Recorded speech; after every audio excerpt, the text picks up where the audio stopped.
Roll with it. Yeah. Man, Sam got on the coldest Conveaux Club sweater.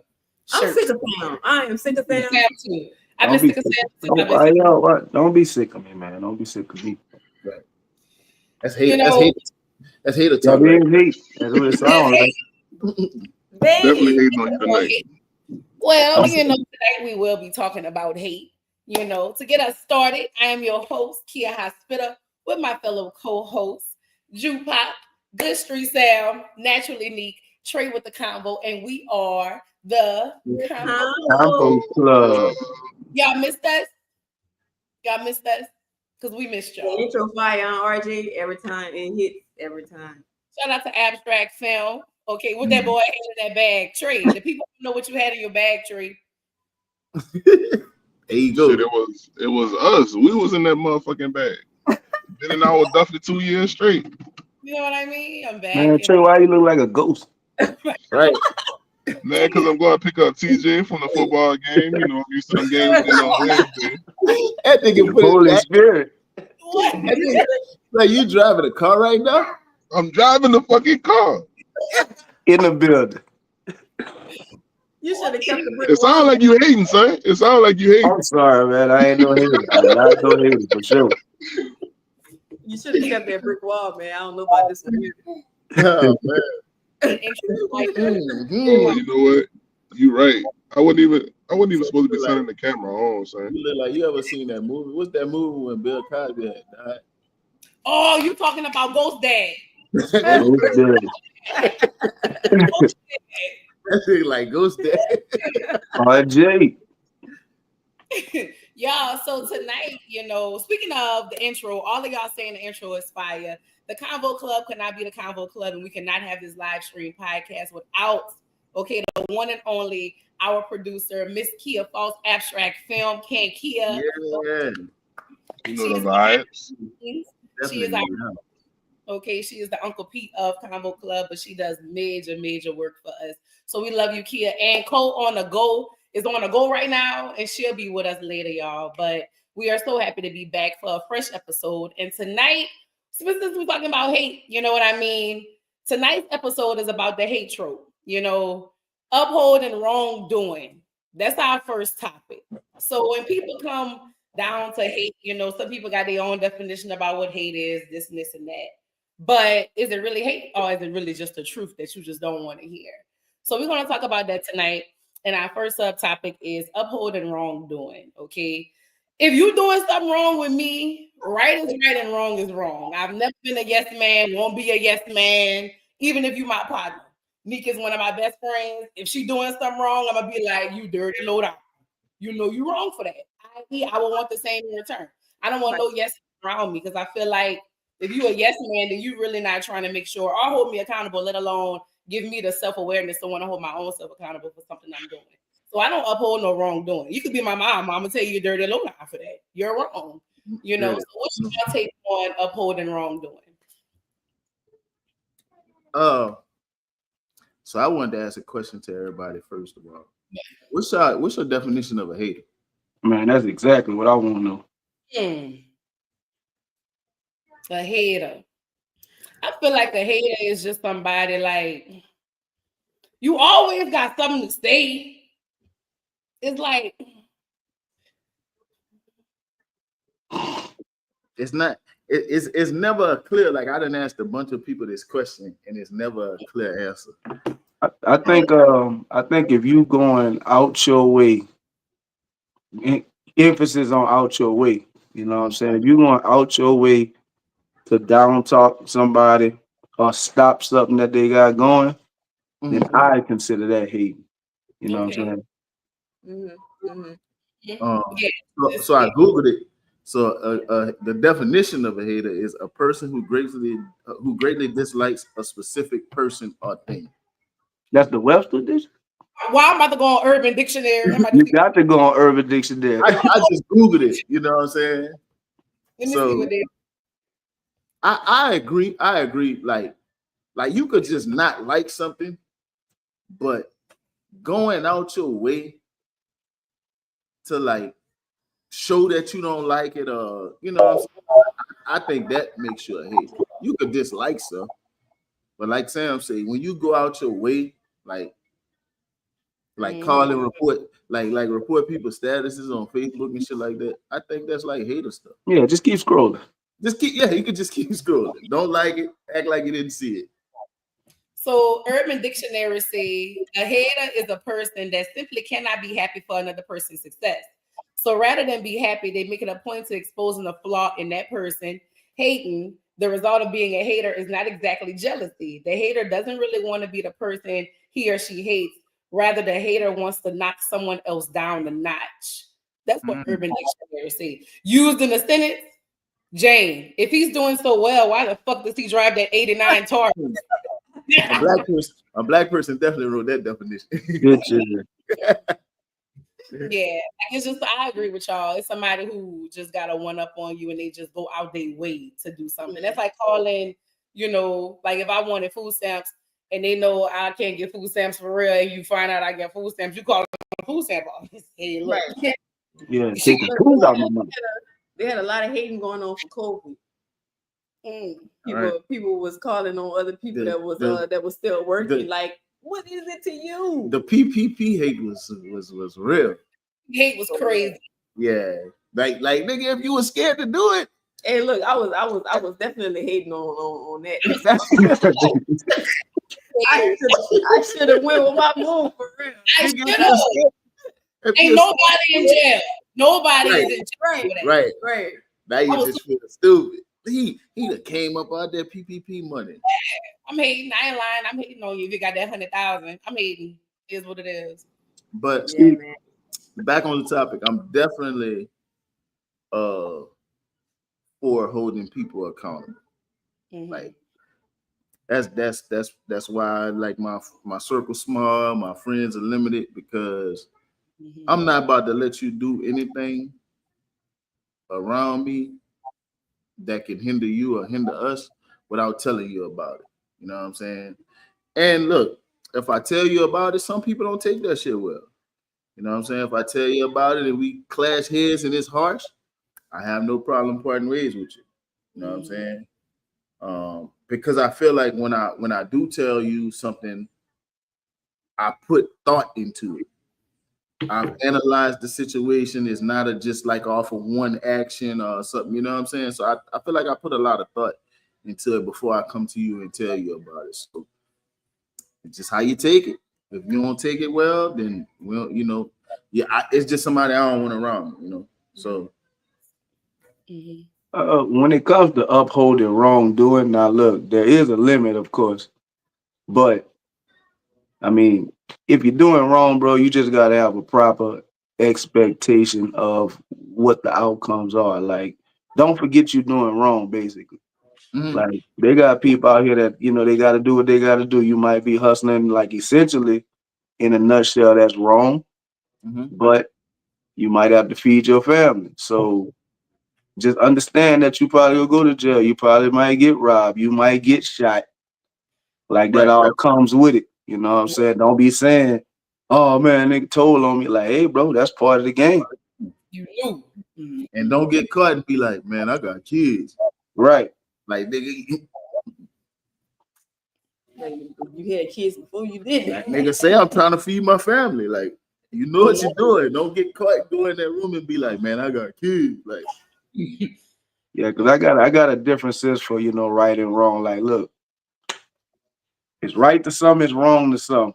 You just gotta know what you in for. Like, don't expect it to be no cakewalk if you doing wrong, and just don't do no stuff that's go like completely set your life back if people know about it. You know what I'm saying? Right. Fucking right. Kids say people don't like correction, even if it's for their benefit. That's facts. Nobody like being told what to do. Mm-hmm. Nobody like what to do. I don't mind my partners telling me though, like, "Hey, Kia, I don't know," but some people just can't handle it. But what if it's not your partner though? I feel like I'm pretty open because I mean that's everybody got their own perspective. Like you might see the world in one way. You might like mayonnaise. I hate mayonnaise. No, don't. You don't. Mm-mm. You might dog. Some people might like, when they eat canes to get the dip. I might say you dirty and you nasty, but I ain't gonna be like, I ain't gonna judge you. But if you just you be judging. Yeah, you be judging. But I think you gotta take a step back though, because all of y'all approaching this from the viewpoint of being a righteous person and having righteous people around you.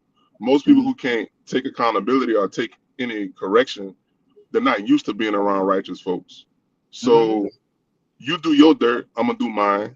You keep your shit quiet, I'm gonna keep my shit quiet. And that's how most people in the world operate. So if you are one of those righteous people that happens to be around and call this person a friend, they might not take it correctly because they don't even know what that looks like. Like I saw my parents do dirt, therefore I felt like that was justifying me being able to do dirt. I saw my friends doing dirt, therefore I feel like I could do dirt. So you come into my life now and you talking about, hey bro, you all right? Nigga, you done sniffed an 8 ball of coke today. That's probably not something you should be doing. To them, it seems like you on the wrong side because they haven't seen what positive correction looks like. I mean, you still know right from wrong. Well, this is what you got to understand too.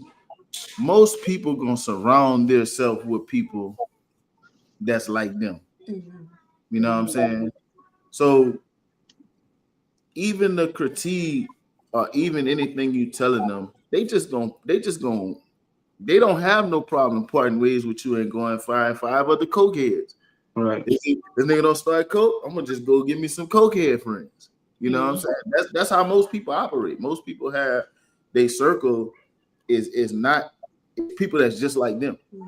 You see, I think that goes back to what Kia was saying about, being a yes man. Like, it's some people who have to surround themselves with yes men to make themselves feel good about the decisions that they make, which are not good decisions. Like, if you was living right, it wouldn't make a difference who you had in your circle. Like, if you had people that were accountability holders, that wouldn't matter to you, because if you feel like you living right, then you don't mind getting a little pushback every now and then. But if you living wrong, then you want to surround yourself with people that's gonna tell you, that's gonna not hold you accountable for the stuff that you're doing. Like, you gonna get people that's riding with you, that's doing the same stuff that you do. And is it different when, let's say, a person know your flaws or your wrongdoing? Can you correct that person still? I think you should be able to, because essentially right is right and wrong is wrong. Like, a crackhead could tell you not to smoke crack. Right. But he can't tell you not to steal a TV out of Sammy. I mean, he could tell you that too, because it's wrong, even though he may do it. Like, he'll be like, man, you shouldn't be out here doing what I do, because obviously I'm not living right. You steal it for me. Right, for sure. I'm gonna just give you some crack. What y'all gonna do if a crackhead ever tell you, I see myself in you, brother? What you gonna say? I see myself in you. I mean, there were regular people one day before, right. Before the That's crack. true. You're right. That's true. Crackhead is always like, I'm amazed by crackhead. Crackheads. I did a crackhead some Italian nights last night after the walk. We had buku Italian nights after the walk yesterday. Mm-hmm. So I had like 3, 4. He was just on the corner, he was itching. I could tell he was hungry. And I knew that Italian nights was gonna bless him. So I definitely rolled down the window and gave him 2 cups of Italian nights. And he said, you know what? I haven't had a snowball in a while. I said, this is Italian nights, but it's gonna do you right.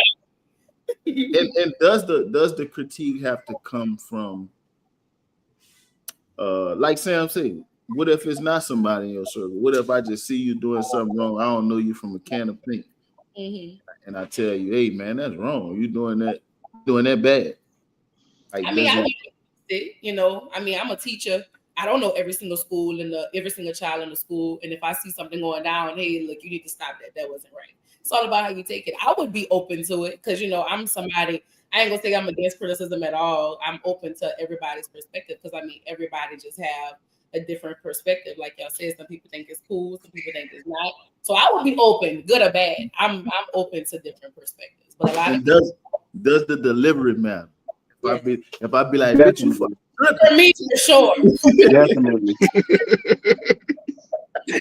Who are you? No people want to. Who you talking to? I think like just from working in the service industry, I feel like some people rather talk to strangers.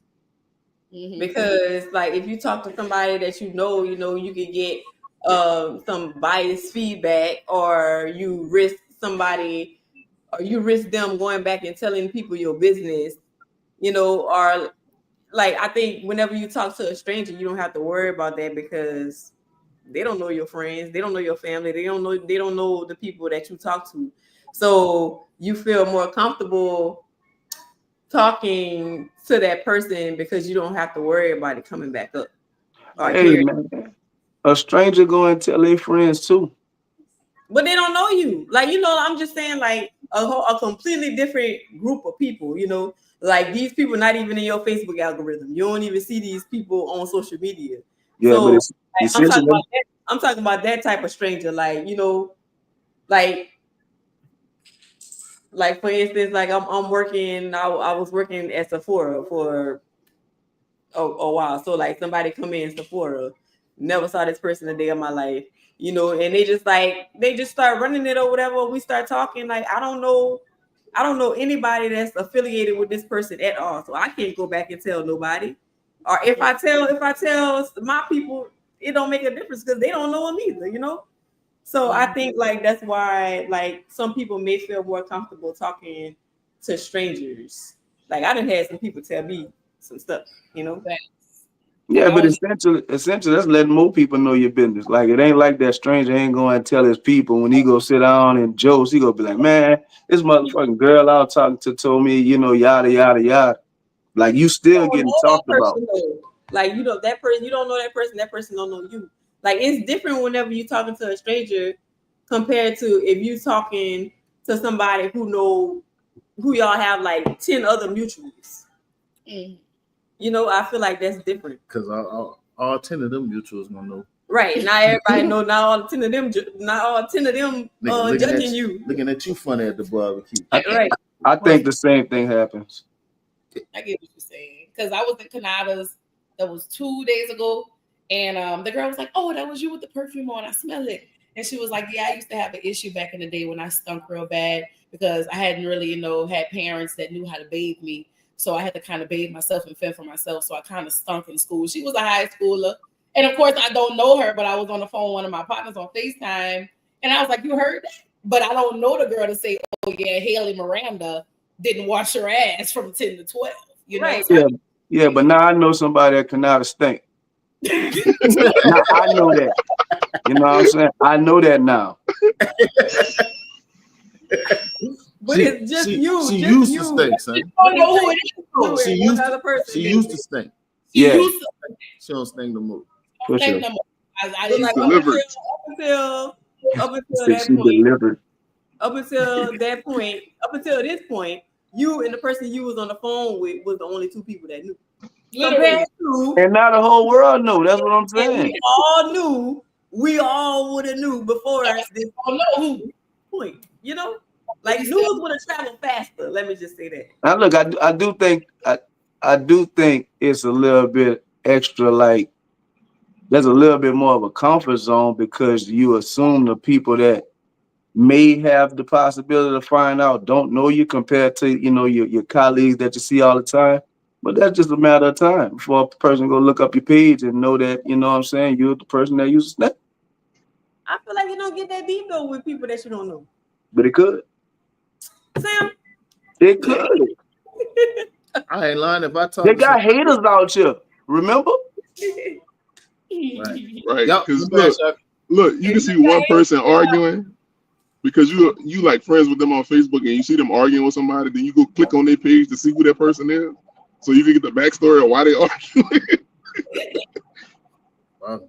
I feel like if I don't really know them like that happened today. Actually, I ran up on a juice, and I was like, man, I don't know none of these people, and I just wasn't interested. So that's you said that. So Neek said, if you ain't got haters, you ain't popping. Y'all feel like y'all got haters? Yup.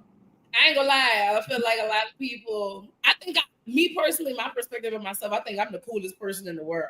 I think I give off to everybody. I feel like if you really don't like me, that's a fucking personal problem, personally, because just of the energy that I give off, like you ain't never heard nobody say, "Oh yeah, my kid Jackson is toe up," or she just, that's one thing, yo.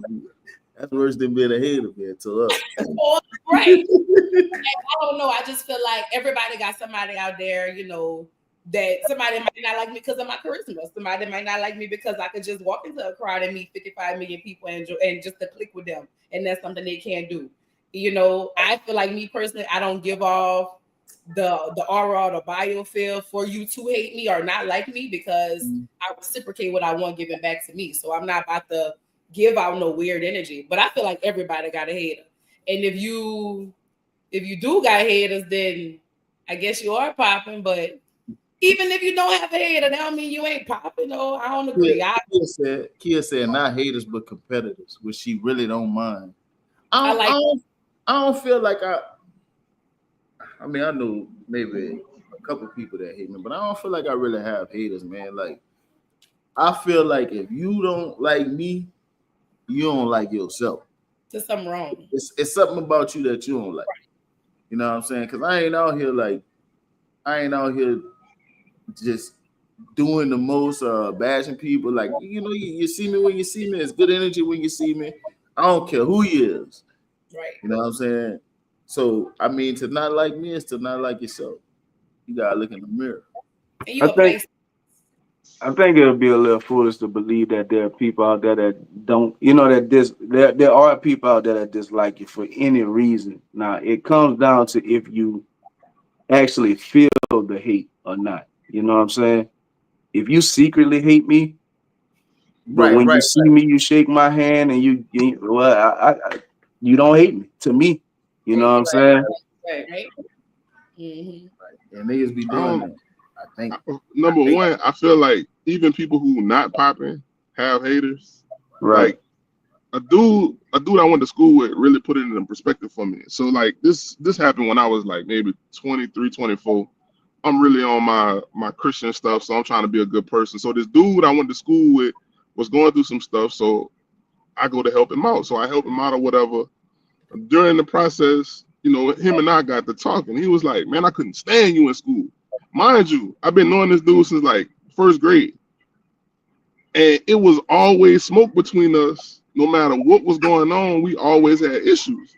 And I was like, yeah, but we older now. Like I'm kind of past that or whatever. So I started, giving my little testimony about where I was in life. He was like, "Bro, I couldn't stand you because I felt like you had everything I thought I deserved.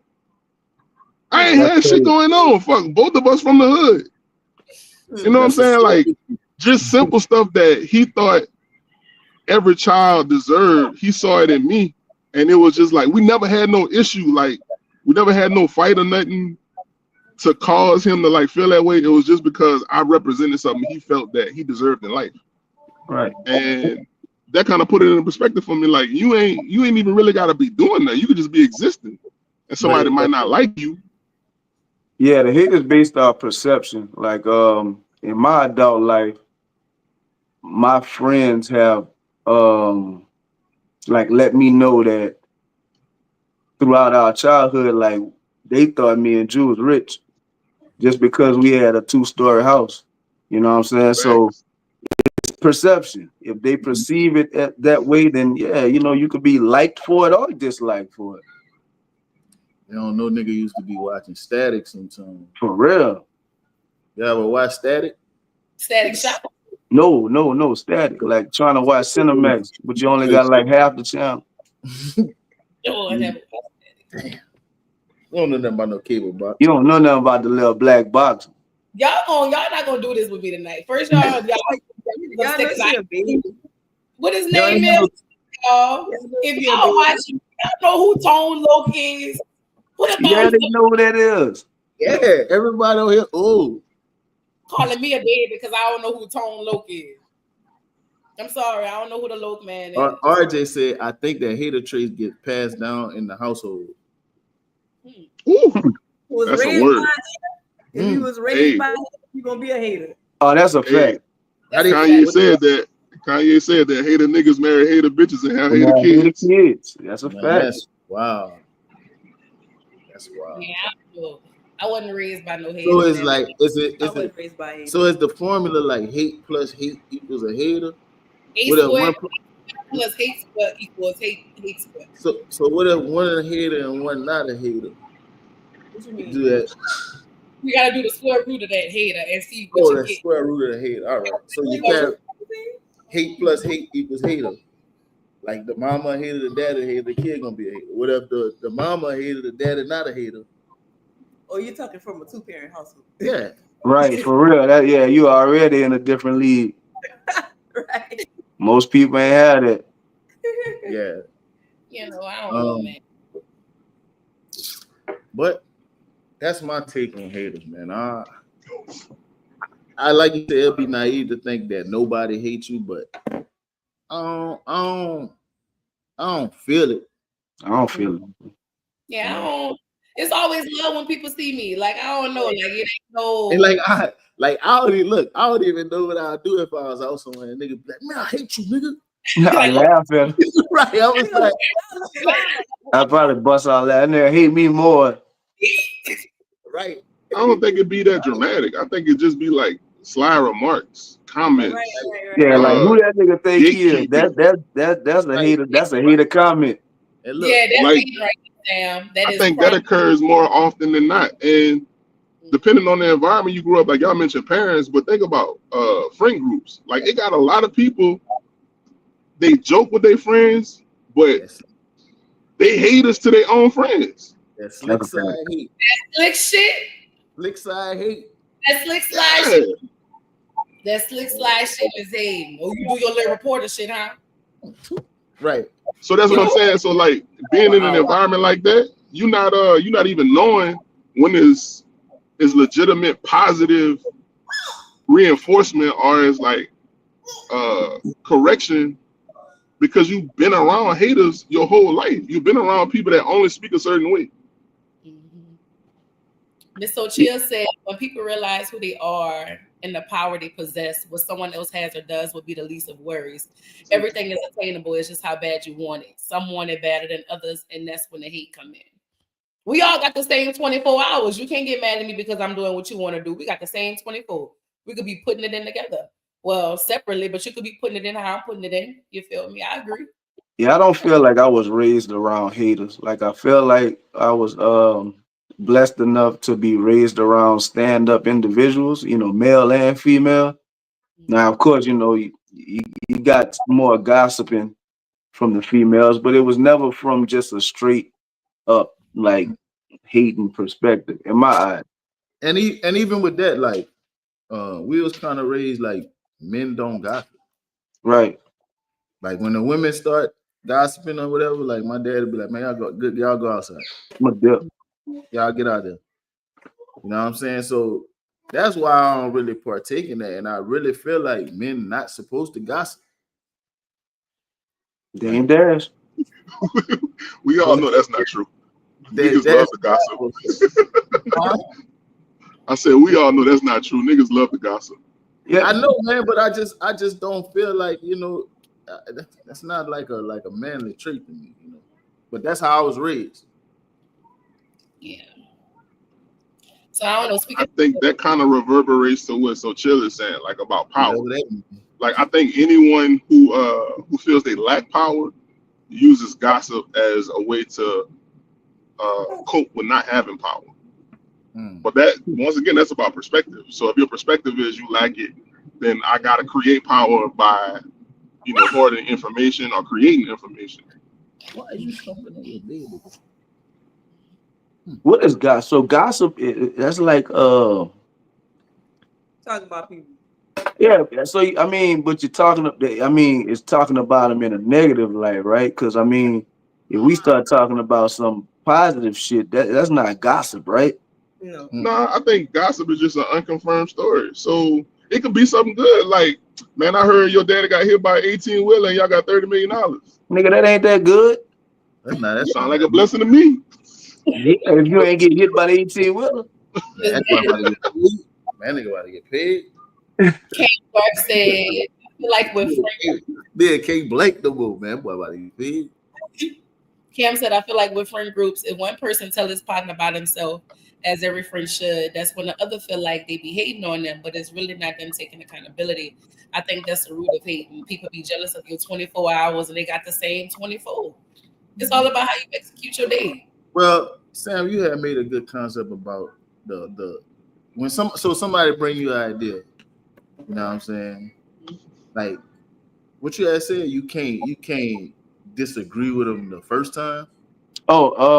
That's when people like just want to talk to you like as a I don't know whether it's a complaint or whatever. So what I learned is that when a person tells you something, whether it's something deep or whether it's an idea or whatever, the first time, man, they just want to be heard. I don't even interject. I don't tell them what I think. If they fucking just dreaming, I let them dream. You know what I'm saying? I'm gonna let that first one slide because you just wanted to get it out. If I dig in too much and be like, that don't make sense. This ain't right. That ain't gonna work like that. I'm gonna be a hater to them. They gotta go through a little bit of trials and bring that shit up again for me to be like, hey man, you wanna know why that didn't work? Like, cause I can tell you what I think, but that first time, nah, bro, just let them get it off. Mm-hmm. That's been proven true too, son. You tell somebody something the first time they bring something to you, well, you're a hater, son. You a hater. Even if it's like, even if they brought it to you, obviously you brought it because you wanted me to say something. Especially when they brought it to you. So that second conversation to go something like, hey man, you know I'm your smart friend. Like you know this. You know I'm your friend that's not like your other friends. That's why you came to me. So I'm gonna be honest with you this time. Mm-hmm. You know, you said that shit last time. You know, it goes in that fashion because they gotta be ready. Everybody think they right the first time. So you know what I'm saying? If you just tell them they wrong, then shit, you hating on them in their mind. Boy, that's hard. That's a jewel right there. Bling.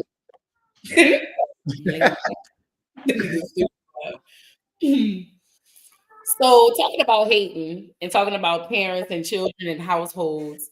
So next we're gonna get into the topic of children and their lack of authority for, lack of respect, for authority, and people not wanting their kids to tell them nothing based off of their disrespect. So are y'all see a kid doing something disrespectful, no matter who it is, y'all going to let y'all about themselves, no matter what? Yeah, I correct kids. When we say kids, what age? What Not the y'all YA, huh? just stop it for y'all. Like, I think a child is like me. I teach high school. They ain't no kids, but they ain't grown either. Like, you're not grown. You're a teenager. So I feel like if you're doing something or you being disrespectful, I'm about to tell you about yourself. Because for one, and I don't care if you're a parent on here and I teach your child, it starts at home. I don't care what nobody say. As an educator, it starts at home. So I just feel like personally, but I can't say that all the time too, because sometimes children come to school and they just act totally different than they do when they're at home. Kind of like Nunu off of ATL. Nunu wasn't raised like that at home, but Nunu also wore her bamboos at Cascade and changed her whole aura, when it came down to who she was around. But I do, Amanda say, I believe in community parenting, respectfully done. I do feel like it take a village, but I also type of moral and values and respect in your kids. Like nobody don't want to be corrected. Nobody want to be told anything. But I mean, told anything. That's just me. So what y'all think about that? So the way I grew up, you know what I'm saying, in my neighborhood, when I was young, there was always a pecking order. There was always the older kids. And as I became one of the older kids in the neighborhood, I always had younger dudes under me. And I always felt like, look, bro, your circumstances may be different, but you got to respect something. Now, whether that's the neighborhood bully or, you know what I'm saying, your big cousin or whoever. So I never had a problem correcting someone younger than me because I lived a little bit more. I have experience, and I was taught to, you can learn from anybody. You should respect your elders. As I've gotten older, my kids have friends. Like my son, 12, he got 12, 13-year-old friends. Like, I just look at it as dropping game to them. Like, if you're doing something, I'm gonna ask you, like, why you do that? Why you think that's cool? I try to find the right ways to correct them, but I do agree with correcting, young behavior. You still got teen in your age, like, yeah, I'd be like, say, bro, like, you still a kid. Like, there's certain, there's a different perspective that adults have, than your friends. So when you in an adult environment, like this, not a kid environment, you do have to understand that you are being judged differently, and you representing your family and everything. So you would want to at least know that, hey, bro, it ain't the same. Like, you can't do this shit around grown men, grown women. Like, straighten it up, especially if I can still whoop your ass. Like, hey, you ain't gonna chill out. that? Do y'all feel like the villages have just disintegrated throughout the years? Do y'all feel like there's not many villages in the community today? Yeah, I think we talked about that once before, and I think you got to build that village. I mean, I feel like throughout over the years, people really be sensitive about their kids, man. Like, you can't really correct nobody kid. Like, I remember my daughter and a friend was on the park, and this little dude, she was like, they was calling her the B word, you know what I'm saying? So I went out there and told him something about him, like, man, that's girls, don't be disrespecting my daughter or whatever. Man, nigga, when get his daddy come out there. That's cool. That's cool. So he come out there like looking like, but the story he fed his daddy was wrong. So once his daddy found out what happened, it's like, oh, you did that? I'm like, yeah, man. He done went and told the dude, some big buff dude won't fight him. Like, I don't want fights. I'm just telling you about yourself, and then you go to talking smart or whatever, you know what I'm saying? I'll be the kid up. I ain't lying to you. Yeah, I ain't gonna be a jerk. I ain't lying to you. 13, 12, 13. Yeah, you don't think you're gonna just swing on me. But you gotta watch at a certain age. I correct kids. I don't have no problem correcting kids. But once you get to that YN status, I don't know. Some of them tell they got that YN in them. You gotta let them. So what makes one a YN? How you know they didn't reach YN status? You can tell a YN by they walk. They walk. They be having on shysters and shit in the summertime. Yeah, you get, Like, but even with that, like there is a proper way to correct. Now, I do fault older people, adults. Like, if I go to correct a 14-year-old and he make me start acting like a 14-year-old, then I lost. I did that wrong. You know what I'm saying? I'm the adult. The adult mindset is supposed to prevail. So I do fault adults that just they get drugged down But you're supposed to be able to understand that he 14, 15, he don't really understand all the way. Yeah. So you got to deliver it the right way. Now I am kind of big on that, but still, I mean, you older, you got to find a way to push through if you want them to, if you're trying to help them. You know what I'm saying? That's facts. And I'm pretty cool. I mean, like some of the YNs know me. You know, I mean, I get to them, but if it's some YNs, I don't know. Them niggas where they at sometime, bro. Right. I don't think they used to getting talked to anyway. So it's like I don't mind talking to kids or correcting kids, and most of the time it's just me having a conversation with them. It ain't even about the correction, because at the end of the day, I feel like it's more about building a relationship or rapport. Right. So if and when I do have to correct you, it don't come across as me being an old, preachy, bitter old man. So a lot of the times it's like, man, I'm not even telling you what to do. I'm just telling you what I'm observing from you right now. And, a lot of times just like as an adult talking to kids, they never have conversations with somebody who's trying to have a conversation with them as a mature person. They're always talked down to. So they don't even know how to handle correction. So I think the more that I've done that, the more I've learned, like, just having a sensible conversation with a kid, 9 times out of 10, they respect that more than, hey, chill out, or you messing up, or whatever. Well, that's why I always start out with a question. Like, what I'm saying? I don't care who you is, you don't want to be lame. And I'd be like, man, why you think that's cool? Like, what I'm saying? Like, let me know why you think that's the right way to act. Right. That's like me as a teacher. Like whenever I see somebody with their head down or just being lazy, I'm like, man, you think it's cool, like being on flunky behavior when you're so capable of doing anything that you could do. You're smarter than that. Yeah, I'm trying to get you on that mindset of doing better, but also you ain't gotta. It's all about how you would want somebody to approach you. Like I know I want somebody to just holler at me and just come jump down my throat. So I really think the approach for surely.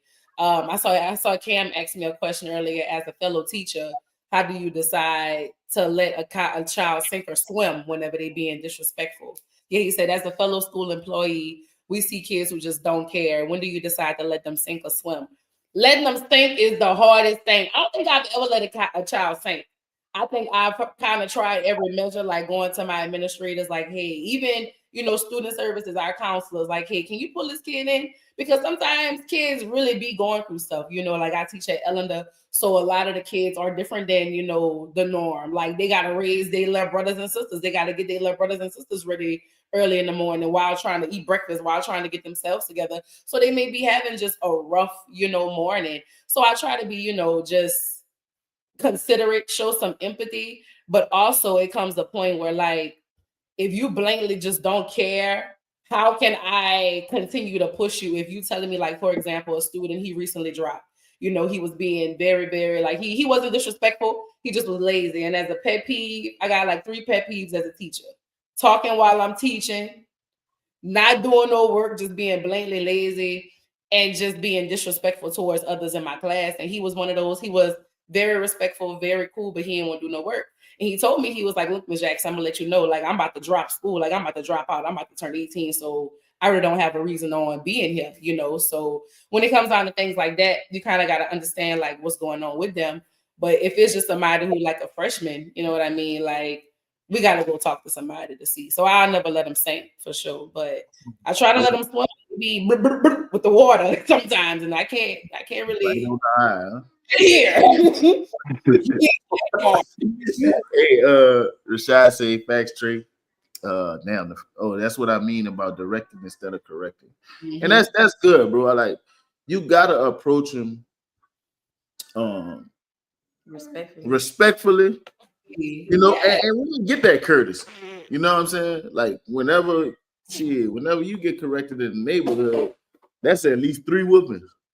Right. Wheels coming up, like you're doing something bad and some adults see you, they gonna whoop you, especially if it's one of your friends' mamas, they gonna whoop you. Then when they tell your mama, she gonna whoop you, and when your daddy get out, he gonna whoop you. Right. So we ain't have the same approach. I'm not saying it's right or wrong. I feel like it did work though. But I think like the thing that changed is at that point, like when you talk about like community parenting or everybody having the ability to correct your child, I think in our generation and the generations that preceded us, they all had the understanding that we all have each other's back. When we got into that hyper individualism where, oh, I don't think she liked me, so she shouldn't be telling my kids nothing. Once we started seeing that, then it trickles down into no, you can't tell you the expectation is for you to allow someone's kid to act a certain way and not say anything, because we have gotten away from whatever's best for the community should be the goal. That should be the ultimate thing. So I think that's kind of a part of it too. Like, can you have a conversation with somebody and be like, I know you and I have a problem, but I saw your son doing something that could endanger his life. Like, as adults, we should be able to do that with one another. So it shouldn't be no, well, Trey don't like me or I don't like Trey. So there's nothing that Travion could ever tell my children. So I think that's a part of like the whole hate trope as well. It's like, you allow your children to do all types of things and be upheld because you feel like your way is the best way, and all of these people around you are just haters to you. Well, look, if you let your kid cuss you out, then I'll let him cuss other people out. You know what I'm saying? That's kind of what it comes down to. Like, you can't expect an adult to let your kid do things that you wouldn't let them do to you. Like, I don't want my son talking to people crazy. I don't let him talk to me crazy. But I've seen that, like, this is a thing. Parents like actively let their kids curse now. Like to them. I saw something I was looking at the other day with some kid, and his mama took his money he was saving for a car and paid bills. I saw that today too. Yeah, and you saw the messages. He was like, such and such, that's my effing money, and she was like, hey, watch your mouth. Like, I'm not gonna lie, I kind of agree with. I wouldn't take my kids' money. I was about to say, I don't even know the story, but she sounded like a shiesty ass mom. Yeah. I wouldn't either, but he was cursing out in the messages. I would probably cuss my mom out too. Yeah, they saved up a few $1,000s, bro, and she was like, she found it and started paying bills with it. If you under no circumstances, when I was a kid, was I cursing my mom out too? I feel like your mama had scruples though. Like your mama had. Yeah, I don't know, bro. That my mama was not the type to do that. But I'm saying if she was, I don't think I would have been the type to respect her. That's what I'm saying. Now they have the relationships. Like I see a lot of that kids like can curse, talking to their mama and stuff like that. I'm talking about young kids, and it's like I just had that conversation with TJ, boy. I was like, look, there's a time and a place for everything. I know you cuss. Like I done walked up on you in the house. You home alone, got your headset on. You ain't hit the door. I done opened the door and listening to you cuss. Man, I done blew him down in front of his friends. I'm like, no, take the game off of mute. Let him hear this. So now we got to have a conversation about time and place. You don't know who's present at somebody else's house. You don't know who mama walking in the room. So you got to think about time and place. You definitely ain't about to curse in front of me. Like, I cuss like a sailor, and I love cussing. But I respect you enough not to cuss in front of you like that.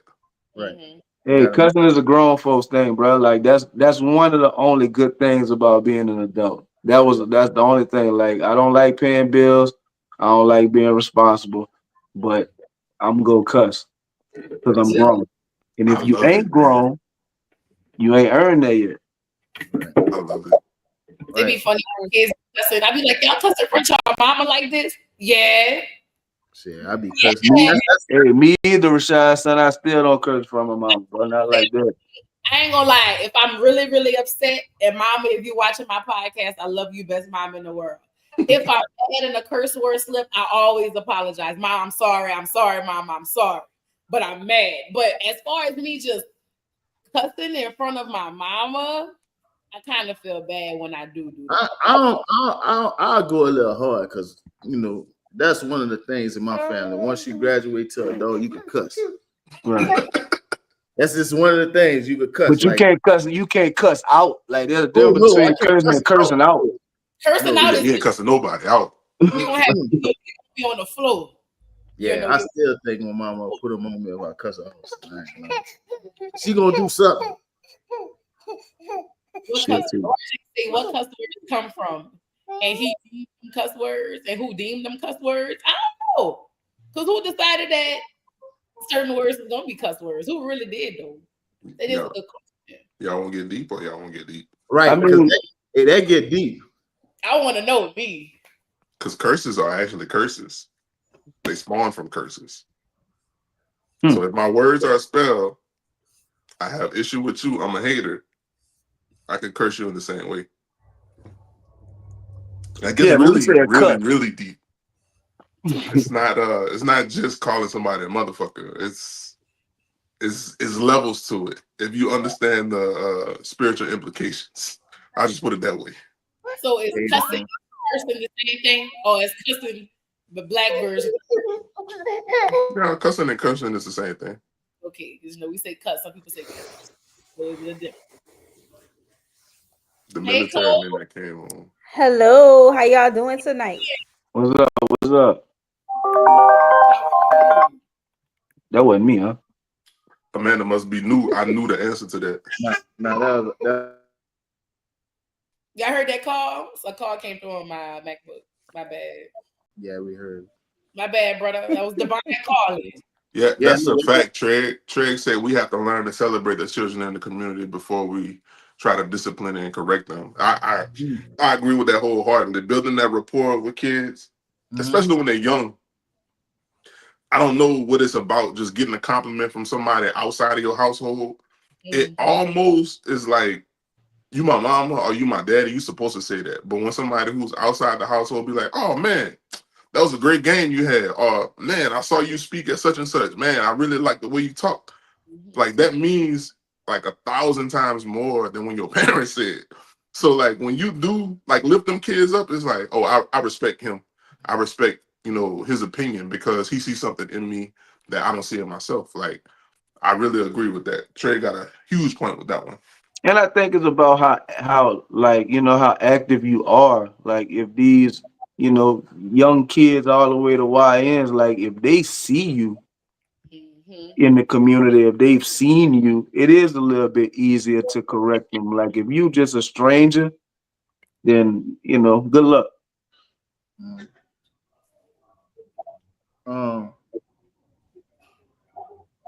And I do think sometimes, like I think we got a little soft, man. Like, you know what I'm saying? I feel like you said, it was a pecking order when we come up. You know what I'm saying? If I'm doing something, and it was bad. If I was doing something and Butter saw me doing it and be like, stop, I'ma listen because I know he could beat my ass. You know what I'm saying? Like it was always that group of people in the neighborhood. Like that narrative flipped when the big homies start putting the younger homies on. You know what I'm saying? Like it was a time in my era where like Butter, my god brother, he'll see me doing something, stealing a bike on a stolen bike, or the first time he saw me selling weed or something, he was like, man, what you doing? Man, get outside, get from out here. You know what I'm saying? It was that era that used to correct the young people, and then that flip to like, oh, this could be my little shooter, or this could be right. I could front him some work. You know what I'm saying?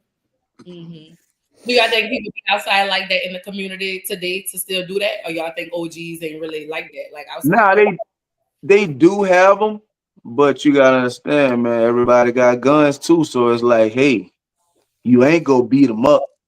That ain't, you know what I'm saying? That ain't gonna work. So it's damn near like you got to be about getting on that time with them. Or they gotta at least know that you got down like that at one point to like fully buy in. But for the most part, bro, if you active, if they see you, you know what I'm saying, there is some respect that grows, whether you doing what they do or not. But I think OGs under the old law is few and far between.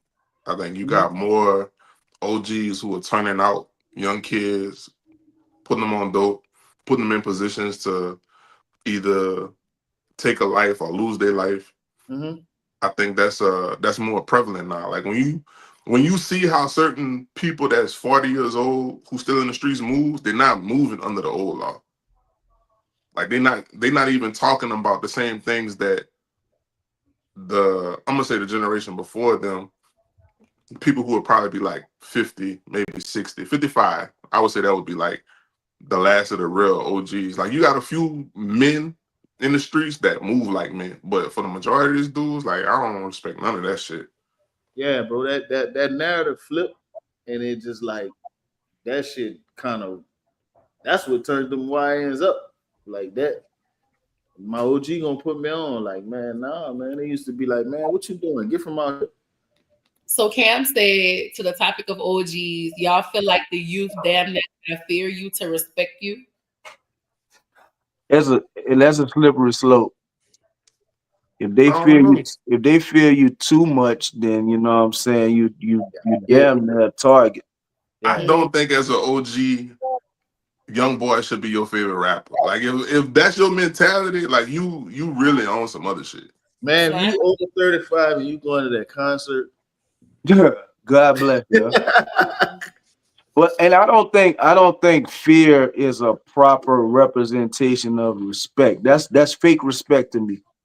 Like if you scared of somebody, shit, that fear will make you set them up. Right. Like a cockroach. I'm scared of you. You about to die. Right. Mm-hmm. But I heard a YNC like some shit like, oh man, that nigga got like 6 bodies. If I chip him, all his bodies transfer to me. Yeah, What? I wouldn't even talk to that guy anymore. Like that's how they feel. Like, that's the way you say. And he say that make him a super stepper. Like all this shit transfer to him. Crazy. Hey, y'all watch too much Dragon Ball Z. That's all I can For say. real. You an anime stepper. So you don't want him to be too scared of you. Like I say, it's all about approach too. Cause you could be that big dog that done all this shit. Man, them niggas gonna chip you, boy. Chip you. You better watch how you approach them. Yeah. Hey. So Rashad said, Slim? can the youth have to understand the why I'm doing this? Why would he correct me? Why does he care? Do y'all feel like they need to understand the why? I feel like, I mean, you kind of got to have some kind of understanding of why I'm telling you this, because I mean, we're going to get to that point in the conversation. Like, you know, I'm telling you this because of such and such. So I feel like naturally that kind of just comes with the conversation for me and my perspective. Like, I'm talking to you because I see something going on with you, you know? That's me. I think why is super important because like with what is it, Gen Z and Gen Alpha, like the young babies, they just so far ahead of the game, they are trying to correlate the correction to a logical thought pattern. All of them act like that. And I don't, like we were taught, like if you question authority, that's disrespect. But for them, they really want to understand. So they do ask why more. Like when I was teaching a little class over the summer and they was asking so many whys, and I was like, I really like this because if I give you the correct answer, you can reinforce why you believe something or why you want to do something or why you shouldn't do something. So it kind of really flipped my whole thing about disrespect. Like when kids be asking questions, I think they taking a path to get that understanding. So it's like, yeah, I mean, give them that lesson that go along with it. Like, don't just tell them what to do. Because our parents, they was like, it's because I said so. Right. That was what I was gonna say. When I was young, the answer to why is because I said so. Hey, listen, and that is the answer sometimes. Like with my kids, like I try to explain everything to them as best I could, but there are certain things that because I said so is the answer. You know what I'm saying? I may know that you ain't gonna really understand, but you know, it could be life or death if you going out there and people are misunderstanding what you're doing. So it's like, hey, bro, like you can't do that no more because your dad said not to do it. Like, fuck everything else. I told you not to do it. Okay, so listen to this. Are we is our age group the OGs now? And if we are, many of us were in households where the parents said because I said so, and a lot of us don't know ourselves. That's a thing. Everybody don't know who passed the knowledge on. Right. Like Well, I was raised by both parents and the streets. So it's like you get to really see the duality, like especially with real life examples. Like I had a dad that would bring me around some of his partners that might have been superstar athletes and now they this, and he explained. And as life goes on, that shit tends to happen to you and your friend group. So it's like exposure to what real life is very important when you're trying to like educate the youth. So I think you do have to kind of explain the why, man, because they don't understand that, hey, look, man, your partner on the road to being a drug addict. They don't see it. That's just their cool partner at the time. Like the daddy from the hood. So Kanika said that sometimes they ask the question why to learn, sometimes they ask why to challenge. And that's a fact as well, too. And I'm sure she see it more than anybody.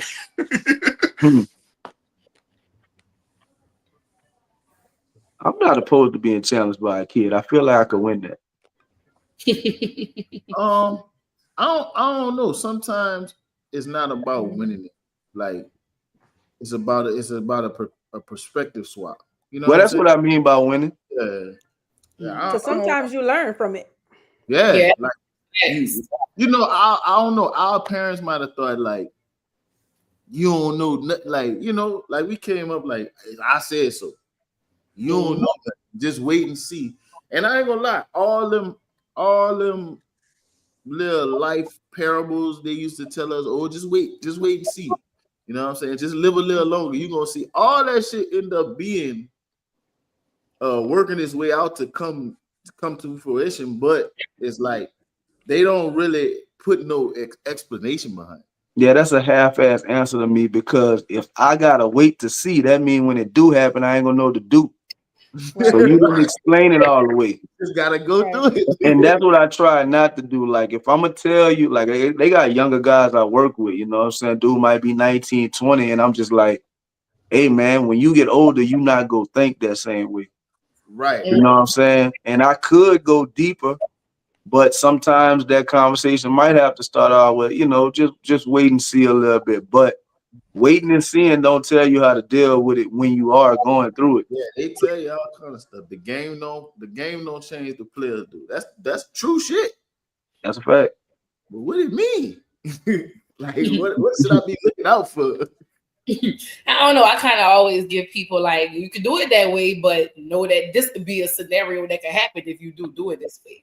I don't know, just kind of giving them like a look into the future. Like I didn't been there, done that. Let me tell you how my experience went. I feel like maybe that's the difference we should start doing. Like just wait and see. Because trust me, I did it and this happened. Oh, So Miss Jackson, you a hater. Right. Man, it is what it is. Been there, done that. So Cole said she said earlier, is our age group considered OG? So what does OG age start at? Like what's 25. Yeah, I think I'm past the OG. I'm on now. I'm from Park now. 25, nigga. 25 in the hood. That's what Boosie said. So 25. They need to reevaluate that. Yeah, fucking right. Not no more. I think I'm at OG status. Yeah, you OG Jew. You and Tree for sure. Y'all 40. Y'all ain't got 40s. That's what I'm saying. I think we passed OG. I'm an OY. I kind of think I don't think age got much to do with it. Nah. What Huh? What they got to do? Because I know growth, growth, wisdom. Like it got people that's 40 that's still some 40-year-old YNs. I ain't gonna lie to you. Yeah, like I don't think it's the age. I think it's the the growth, the evolution. I disagree. We talking about like the context is we using a street term. Right. We ain't talking about accountability, respectability, growth. We talking Yeah, about but power. I know some 40-year-old wives. listen, Lie to you. listen. But okay, I get what you're saying. But okay, so let's think about somebody that just hang at the store. It got They're the OG. OG. Yeah, but I know some He been OGs. drunk for I know 30 years. He's still OG. He done seen way more than I done Yeah. seen. He done That's seen OG. niggas get shot. He done seen niggas get robbed. He done seen multiple drug dealers come up and fall Yeah, off. Like yeah, from a okay. street term, yeah. When you 25, bro, like why is it? I ain't gonna say a lot, but you know what I'm saying? I got partners that ain't make it to see 25 for sure. Right. Like I got people that been locked up since they was 15. Like that's what it mean too. Like if you make it, not if you just alive. Like if you ain't in that system, by the time you're 25, if you out here, you can move around. Like you have seen enough in the hood at the age of 25 to have some respect for just still being here. Mhm. Well, look, okay, so maybe that wasn't a good example. I'm I sorry. still don't feel like it's the age. I just don't feel like it's the age because I don't even It- feel like the whole like okay, the street term, the whole G part, like it just take a little bit more than the age. you can't get that OG label Unless unless you've you been in the been field. See, Cody know what I'm talking about. That's what I'm saying. Cody know That's what what I'm I'm talking saying. about. Like it's not simply like, oh, you 45 or Yeah. you 25 and you mature. Like if you done seen some shit, like if you jumped off the porch and you been in the field for 10 years, yeah, you OG. Y'all ever jumped off a push for real? He ain't got no porch. I never jumped off a push, and I ain't gonna lie. That shit, You know, when I was never with your jumped. Buddha told me to jump off the porch, but that porch was Yeah, high. yeah. That porch too high, cuz. My son jumped off the push for real. Like, Buddha jumped off the porch for real. yeah, our push high. I never jumped off a push. Like, we ain't have no push. We had a porch. Everybody used to be on our They got porch, you, huh? Push, So like, basically, what y'all saying is to make sure I'm getting this correct. If you was in that field, you was in the hood, you was in the streets, that makes you an OG. But if somebody who's never been in the hood or never been in the field or never had to do that, and they got all this wisdom and they got all this knowledge to give you, that doesn't They're make elder. Yeah, you just a grown Yeah, up. you just an elder. Like we talking about a term. See, like us who have transcended like the hood, we've transcended the streets. Like we use that shit interchangeably. But I feel like words have meanings, and those meanings have weight. So if I'm using the term OG, I'm not talking about one of my elders who ain't never seen nothing. okay. right. Like you may have a true understanding or a grasp of life. But when I use the term OG, I'm talking about people that have lived a certain life and they could pour that type of wisdom into me from that standpoint. I don't look at everybody as OGs. Like they got some dudes that have seen most of that I've seen, but that's on a different level. Like when I use street terms, I'm only talking about street shit. Yeah, and to answer code, like an OG don't mean you're responsible. It don't mean none of that shit. You know what I'm saying? Like Yeah, I understand I what you're don't feel like saying. none Like of by the time you're 25, like they still got some older niggas that just ain't got nothing going. It don't mean you're responsible or you make good decisions. I That's what mean, I'm saying. if you shoot people, you don't make good decisions. So what Cody said, the literal definition is original gangster. So in my head, right. OG means power. I understand power, the dynamics of it, how to use it, and how I got it. So I don't use that term lightly. When I say OG, like I really mean somebody who moved a certain way for a certain amount of time. Like it ain't. I don't care about all that growth and maturity shit. Like that. But I see, don't think that they don't even go together. yeah, but I think it do. Like, I guess I don't think so. In my mind, in my definition, it everything that y'all said since I said that, I agree with. You know what I'm saying? I just don't agree with the age. Okay. So, I mean, when you think about growth and when you think about it, it may not be the same perspective as mine, but it's really not different. You know what I'm saying? Like everything Cody said, what Rashad saying, what y'all saying, I agree with all that. I just don't agree with the age part. I may not have come with the right example You know what I'm saying? But Gotcha. I most definitely think a OG definitely grew. He definitely evolved from when he was in his prime. Like, you know what I'm saying? He lived and he learned and he moved a certain way and he instilled a certain thing in the young G's. Like, And that's another thing. I say I'm an OG, but I don't want that. Like you say, the G stand for gangster. Like I'm not a gangster. No, I think I put my OG. I'm an OG. You heard Right. I'm an OC, a civilian. me? OC. man, but Rashad said Original something a little civilian, while baby. ago. Rashad said something a little while ago about, you know what I'm saying, you don't really have to live the life. It's about surviving the what you I don't know. Say it again, Rashad. You know, it's about simply surviving your environment or circumstances. Right. Yeah. So that's You definitely an OG Jew. but that's what I'm saying. When you said the thing about, he just a wino or he been in front of the stove. I know that wasn't a good example. Sorry. I But ain't gonna no, lie that to you. is though, because a lot of men, for example, y'all from the West Side, a lot of men who stand at the time stop, they got a lot of stories. Right. Yeah. They got a lot of stories. So if you hear some of them stories, it's like you ain't just survive like hood shit. They got people that stand in front of time stop, like they done went to Vietnam. Mm-hmm. Right. They don't watch all they partners die in Vietnam and Right, came back. right. So it's like it's more than just the face value of like, oh, you out here in the streets, but you ain't never really done no gangster stuff. Like, nah, for me, that environment means everything. And like I'm very careful about that because I know other groups of people like to use words that come from our vernacular. And when they use it, I don't want them to diminish the importance or the gravity of what that really means. Mm-hmm. Like I don't want no 35-year-old white woman talking about she an OG. Me. But she think we just saying that because it's cool. Yeah, But yeah. I know that's attributed to something that you never experienced. So nah, we're not about to use these things like it's interchangeable. I agree with that. I definitely agree with that. And I ain't gonna lie to you. I'm been scouting the area. I'm looking for me a store to start standing in front of. That shit be looking fun. Come on, here, son. Ain't gonna lie, that shit be looking fun. I was going to work one morning. Them niggas out there. I said, man, them boys out there at 6 o'clock. What? Chilling, huh? I'm going to work and shit. They got like a side spots. I wonder if they got a side spots and nobody can't stand or sit in your spot. They probably do a standing spot. No.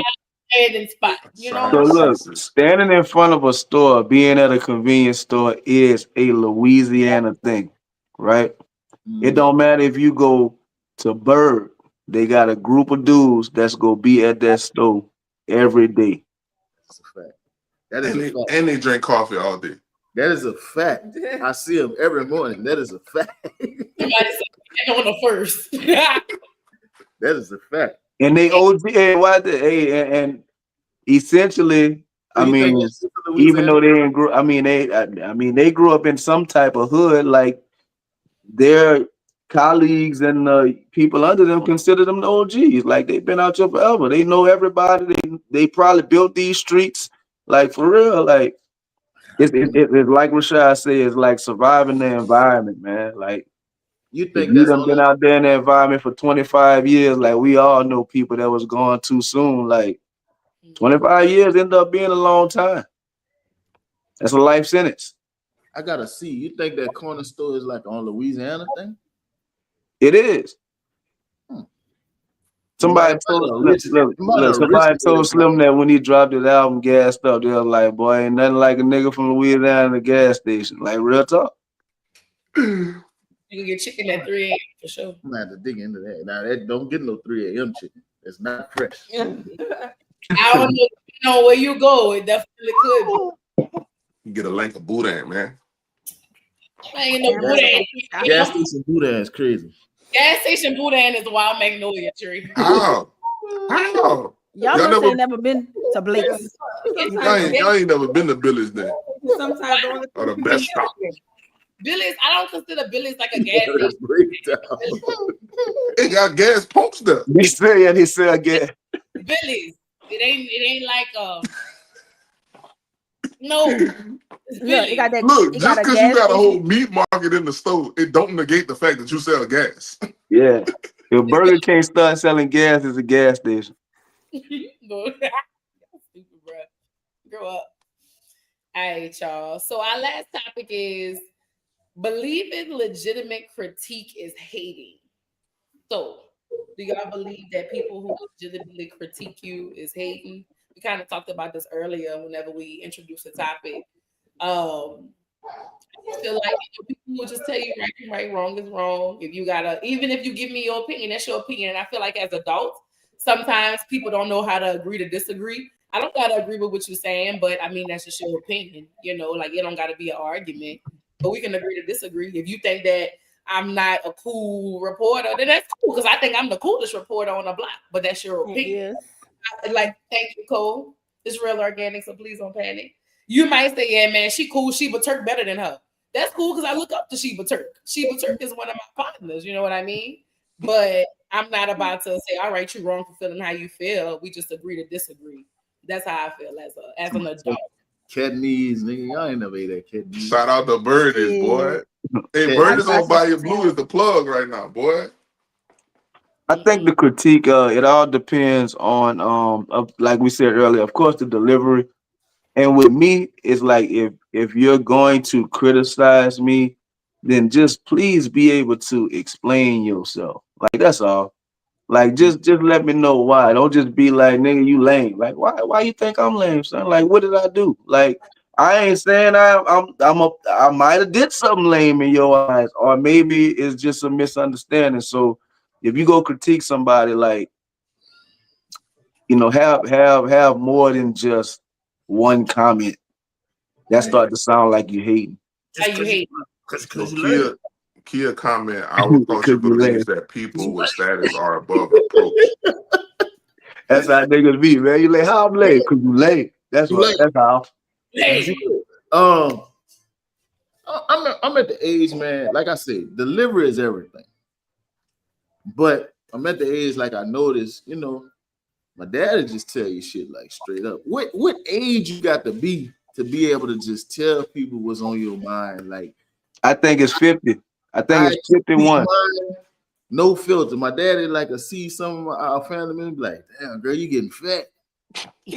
51, son, because you not about to live another 50 years. You over the hump at 51 for sure. I can't do that shit because I feel like I'm there now, but I got 10 more years over the hump.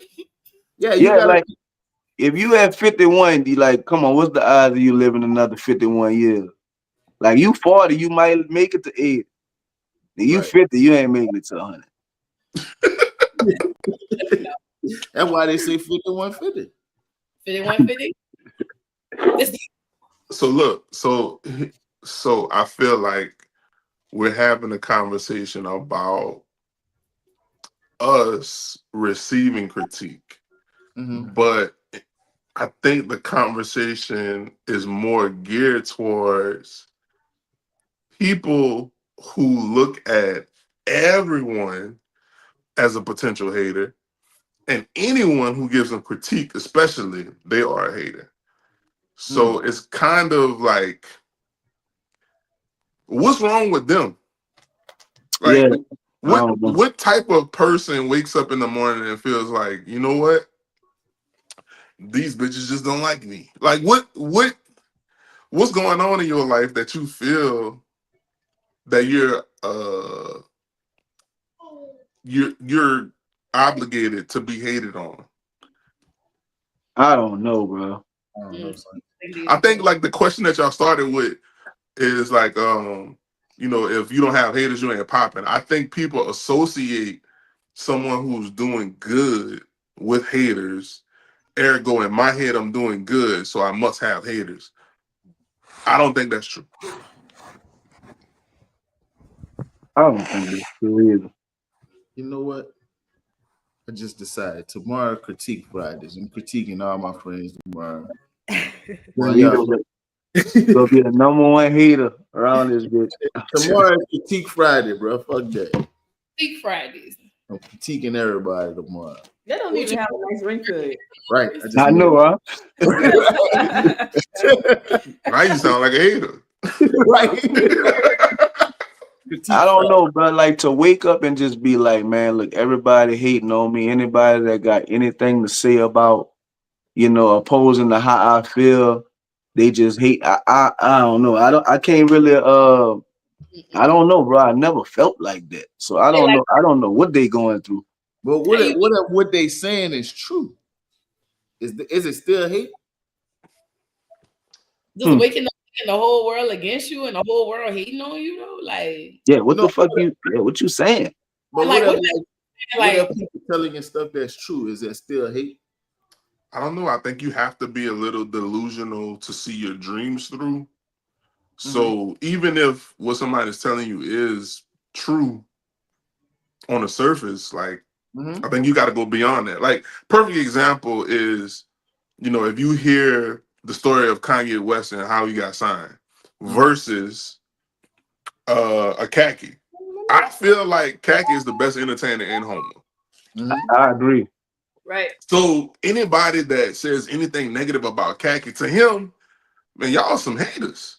Right. He may seem like he's delusional, but he got the same confidence that Kanye got. Right. And what's wrong with that? I fuck with it. I ain't gonna lie. I don't think he is wrong for that.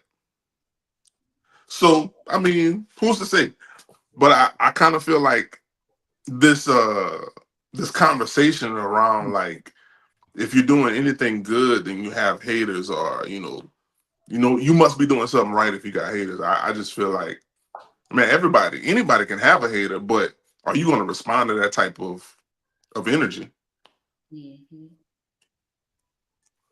Yeah, I can't subscribe to that too, bro. Like, I feel like I do good stuff, but I don't feel like, people supposed to hate me because I'm doing good stuff. Like, nah, fuck you ain't gotta hate me.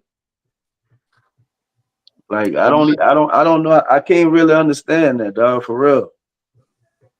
Hey, Kia, go back to your comment. I couldn't read it. It was y'all missing how people using the hater tropes is detrimental to progression, individually and collectively. People we hold in high regard go on attack on someone putting out a flaw that hinders progression. I think that's true, bro. Like, they got a chick, she was on Threads, I think yesterday, and she was talking about the situation with Cardi B and Stephon Diggs. And she was like, look, regardless of how y'all feel about what Offset did, this woman being married and having another man's child 18 months after she just had a child for a kid, like, that's kind of ratchet.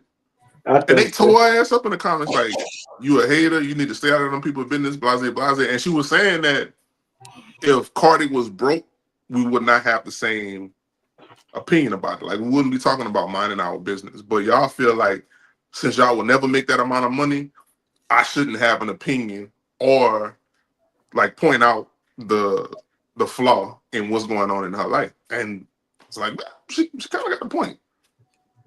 Yeah. If it wasn't Cardi B, she'd be tore up. Man, it is Cardi B and she tore up. Right. But like people gonna come to her defense because she just got status. Right. They're part of the party gang. Yeah.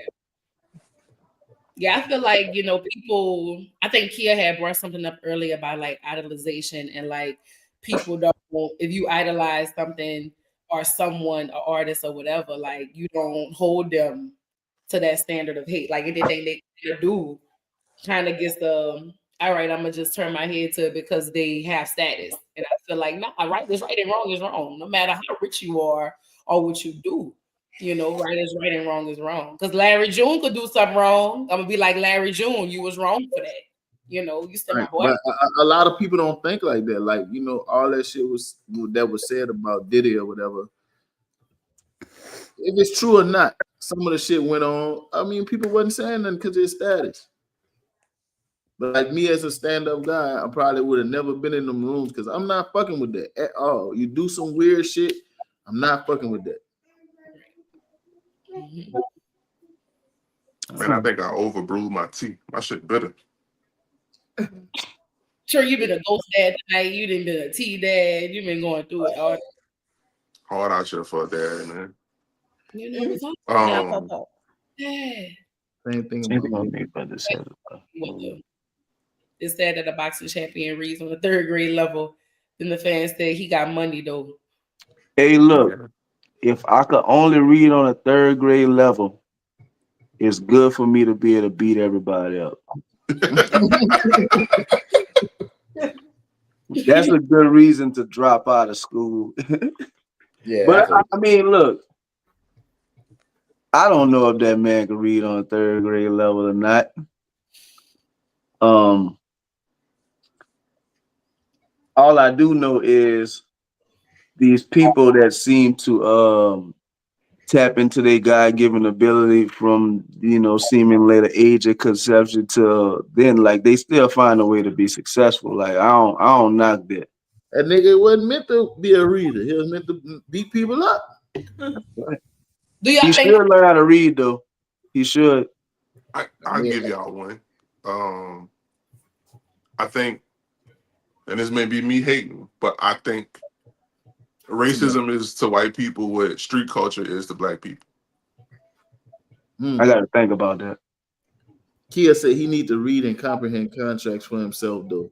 Apparently, he do that pretty well. Right, he found a way. He makes make enough money for somebody to read it from. Because look, I don't give a damn how good you can read or can't read.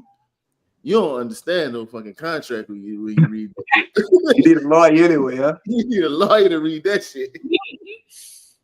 yeah, Slim I said think saying is when you put your life on a public platter, people are going to eat and play on the flaws you may have. You attract hate when your everything is displayed publicly. Mm-hmm. that's the thing too. If you put it out there, then you putting it out there for people to either to love or hate. Like if Facebook actually had a hate button on there, nobody would get hearts. They need to put a hate button on them. Man, Personally, I think the thumbs up is the hate button. It is, son. I ain't gonna lie. When you no, it's not, man.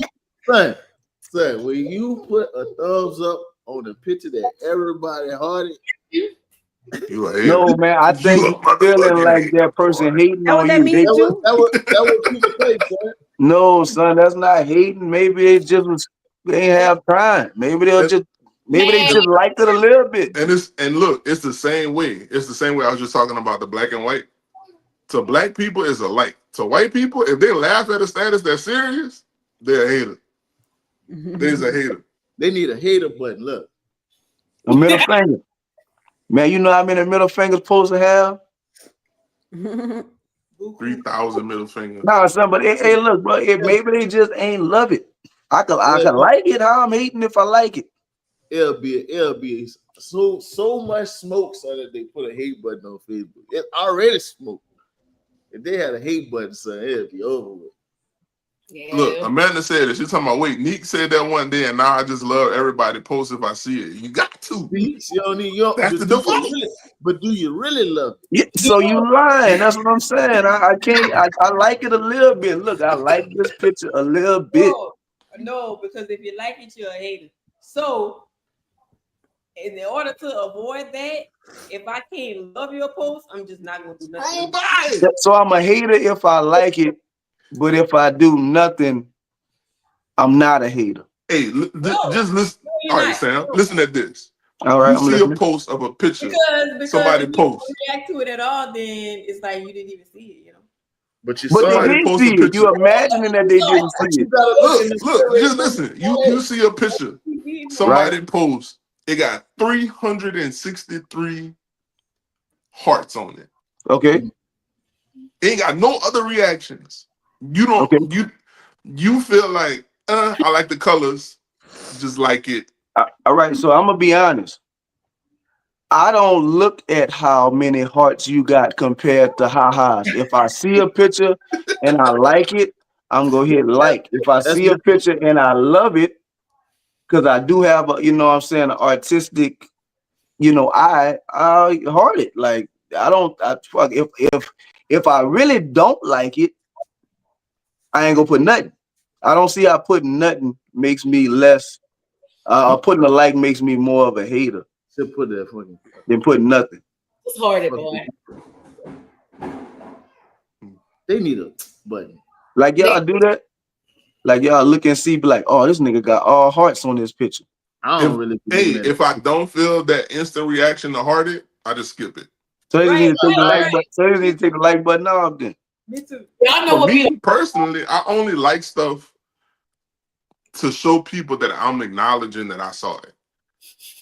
I saw two people was having a debate about a heated topic. I agree with one person, but it wasn't something that I would have said. But I saw the validity in their point of view. Like, just to let you know, I agree with you, and let the other person know they're talking some bullshit.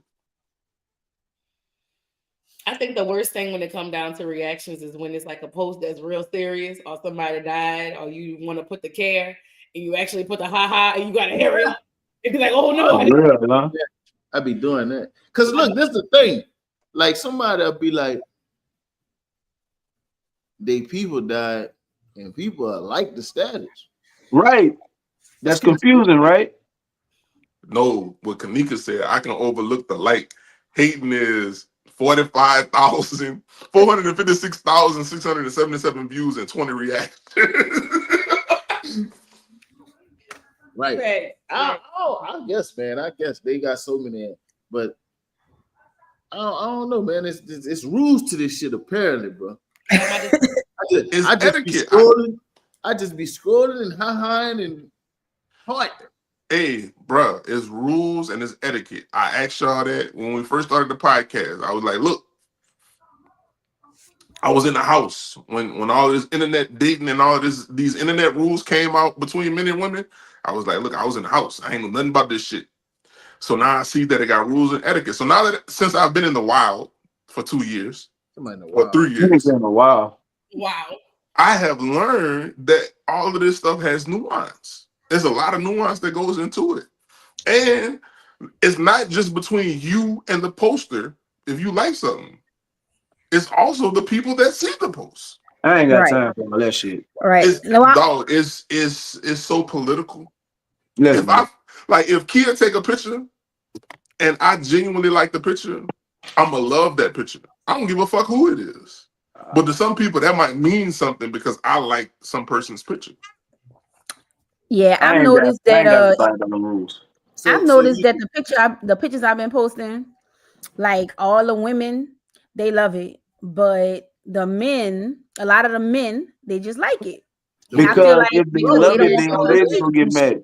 That's rules. See, that's rules. There's rules to this shit. But that's a stupid rule. I ain't gotta abide the stupid rules. Look, I never said I was abiding by the rule. I'm just saying I acknowledge that the rule exists. Because like I said, if I see something that is eye-catching, I don't care. I love it. I'm putting that reaction.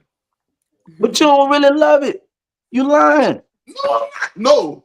If I don't put no reaction, I could really care less about it. Look, that's why I stopped texting LOL, bro. Because I'm not laughing out loud. I really just went, that's funny.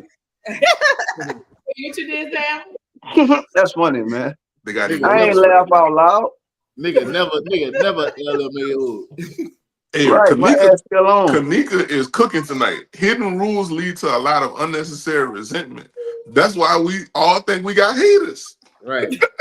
Right. Nigga done definitely got haters. This nigga but there's no way you gonna like my post and I'm gonna be like, man, that nigga a hater. Like you liked it.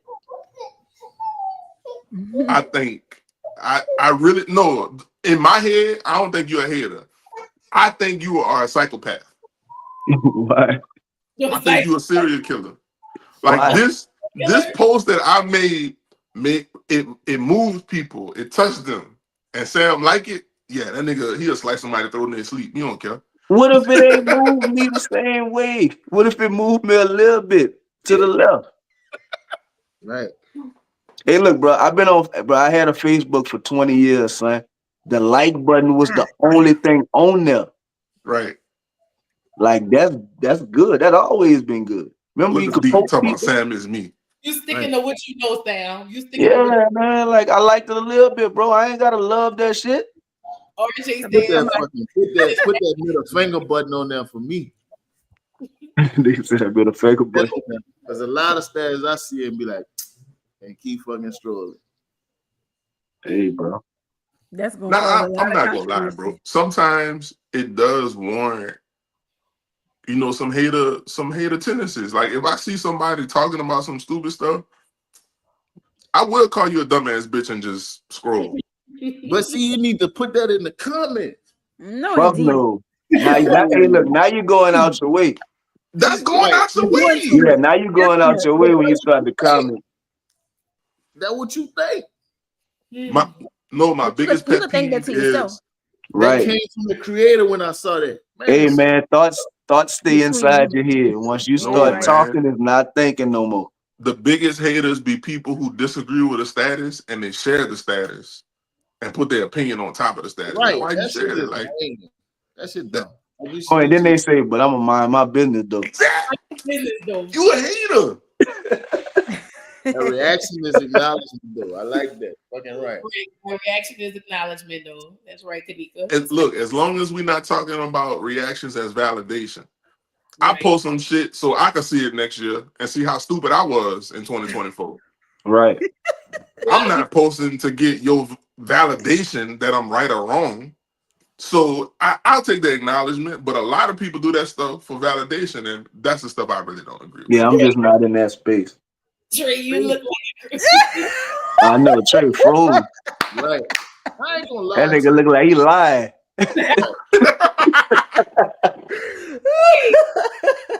Now I gotta go to the shiesty, boy. Fuck y'all. Y'all some haters.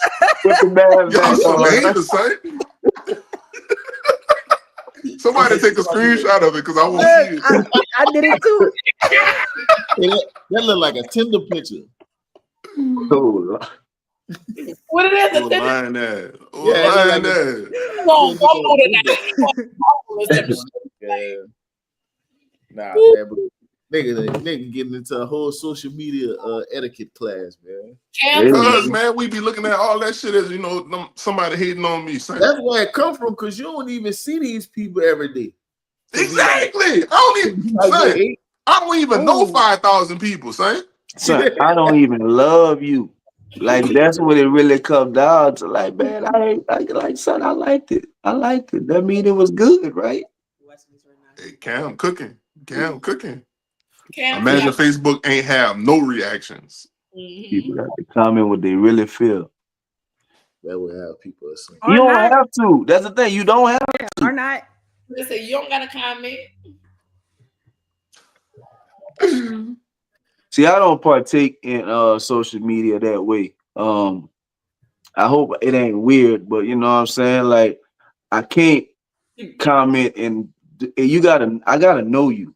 I gotta know you, and I gotta understand that you go understand me. I ain't got time to be misinterpreted, because you reading. I might say something and you might read it fucked up and think I did something bad. I ain't gonna lie, and if you know me, you know I text just like I talk. Well, see, here's my thing. So I've been on the internet, not just Facebook, but I've been on the internet since I was about 14. Dark web.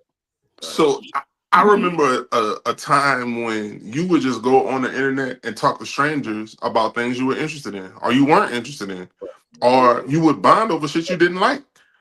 So for me, it's kind of weird to have like this representation or avatar of being unbothered online. Like if I see someone having a genuinely interesting conversation, I'm going to chime in. If I see someone who's done something that I feel like is dope as hell, regardless if I know you or not, like I want you to know like what you're doing is dope to me. Because in the future, when you do that dope thing again, I want to know about it. And I do that if it's something like positive, but like when it comes to stuff that's like debatable or messy, like I just feel like, man, don't nobody care. I ain't even putting nothing because ain't nobody gonna care. Like, right. trying to be the mediator and shit. Y'all just need to get off here with that, man. People don't care about that shit. This nigga type this shit. Right. It's like people who go live and people in the comments, get off it. It's not even you. They went live. It's definitely them. Man, I just can't think of one situation that'll make me get in a live battle. Because all I'm gonna say is, stay. This is private property. Lock them up. Get out of here, dude. Stay. Hey, this is private property. Get out of here, dude. Private property. Now he was hating. He had to play with them people. He was hating on them boys. I know that nigga. Yeah, that nigga hate. All right. Man, we could. Damn, I'm a social media hater. I be liking shit. It's okay now. He's sitting there thinking about it. Cause I don't want to be no hater. Look, you know that's the only rule in my household. That's the only rule in my household. You can't be no haters. I'm hating on you and your shirt tonight. That be the only time Right. That's a fact. I mean, it's about to be fall. Can I get that in brown? Like, lean back a little bit, Sam. I mean, look, bro, you don't have to hate though. Right. If you hate, you ain't gonna never get one. So if you'd have look. Whoever hating out there, if you'd have posted it, y'all the harder it or y'all just. I'm harding it. You but you hating, so you'd have liked it, right? Look, nigga, I might have hit you with the care. Baby, I would have shared it and said, "What mine at?" Oh, you're a super hater. You're a super hater. Is what it is.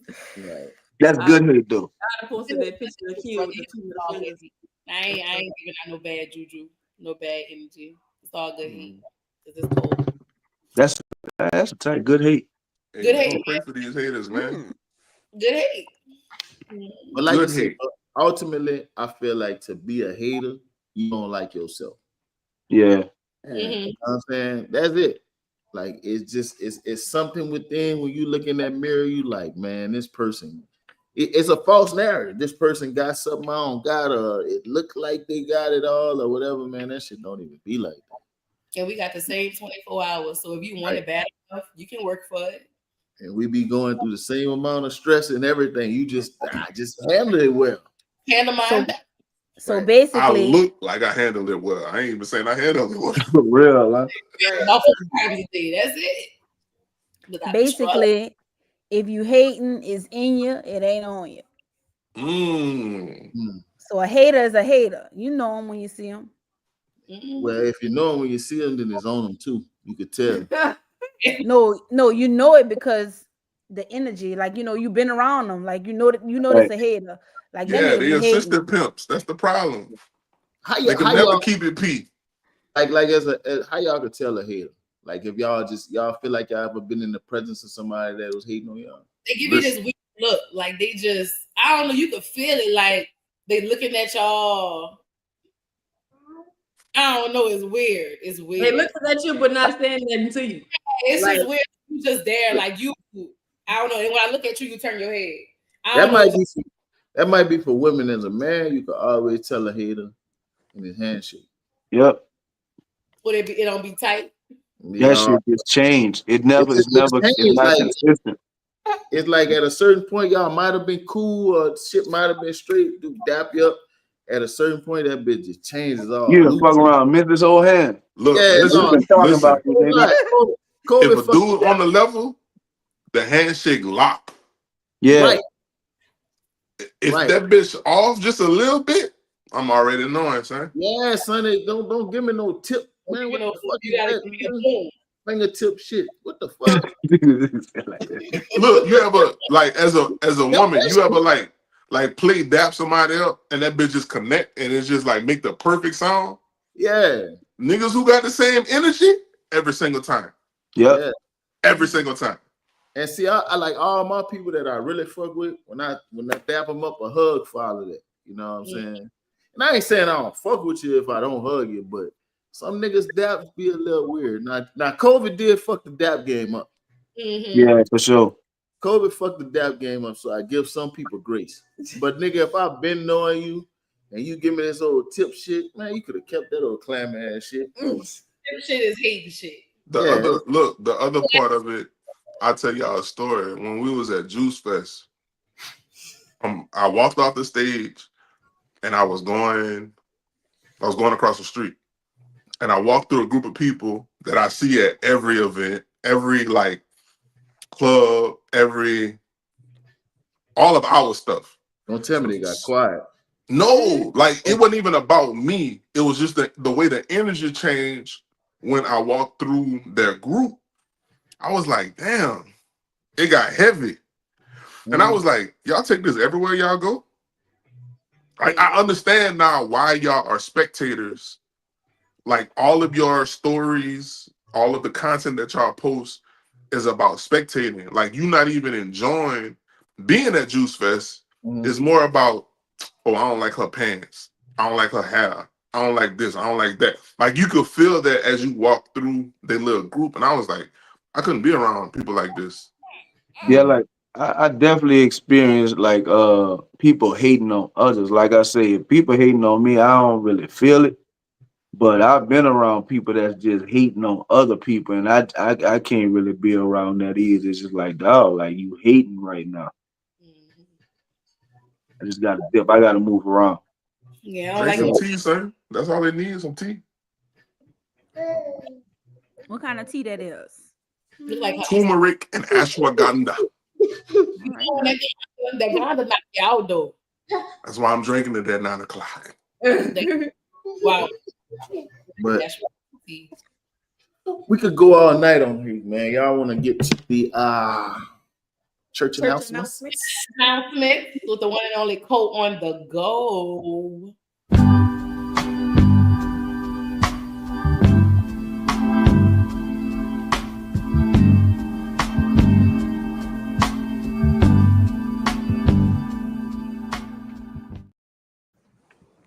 All right, y'all bear with me because I'm gonna be out of order today. All right, so we have tutoring sessions Tuesdays and Thursdays, $30 per hour. The session times are 4 p.m., 5 p.m., 6 p.m. Message for more details to secure a spot. All right. We have One Terrebonne Community Center, Vibe and Thrive. Student drop-ins, junior high and high school. It starts September 3rd, every Monday and Wednesday from 2 p.m. to 6 p.m. The students drop-in center is welcoming, informal space where students can come without an appointment to assess resources, receive guidance, and engage in activities that support their academic, social, and personal development. And that is going to be at 7518 West Main Street in Houma. All right, there is comedy at the distillery, hosted by Isaac Cozell, featuring Aaron Heltz, D Rock, Kamari Stevens. It's open mic for those who want to just show up. And that is going to be tomorrow, September 19th. The show starts at 8 p.m. Sign-ups is at 7, and it's at 8043 Main Street, downtown Houma. All right. The Momo Walker 2025. That is going to be on October 4th, downtown Houma bandstand. It says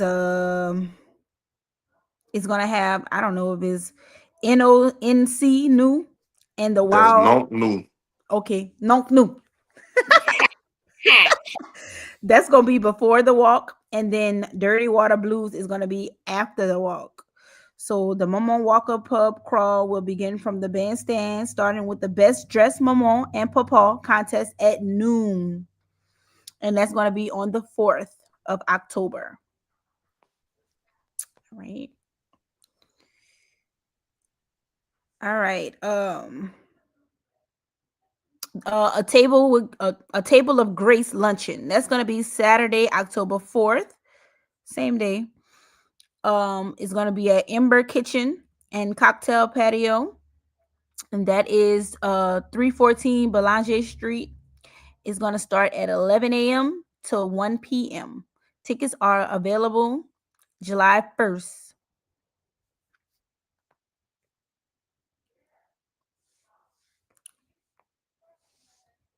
All right, on October 7th, which is a Tuesday, from 4 p.m. to 8 p.m., there is going to be a night out against crime.